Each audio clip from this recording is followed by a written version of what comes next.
Hello guys, it's Mom Rose and I'm back with a video. Hello mga beshi ko! So for today's video, share ko lang sa inyo ang pinuntahan naming perya. Yes, dito siya sa San Isidro, Hagonoy, Bulacan. At malapit na daw po ang fiesta dyan, kaya may perya, may hipo yata. At ayan na nga po, dinala namin si Chichi dahil nga nabalitaan namin na may palaruan. At ayan na nga po, 40 pesos po ang entrance dyan at 2 beses po siya nagpa-entrance dyan dahil hindi siya kontento sa isang laro lang. At syempre, pinagbigyan natin dahil uli ko iho yan. Charis, ayun na nga po. Masayang-masaya na naman po ang aming Chichi. Slide dito, slide doon.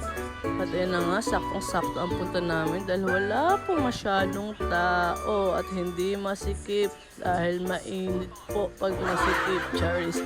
Yan na nga, habang hinihintay ko silang mag-ama, ayan, nagbingo muna ako. At nakakalipas din na oras ng pagbibingo dyan. So, sandali lang. At ayun lang, enjoy life while you can. Bye!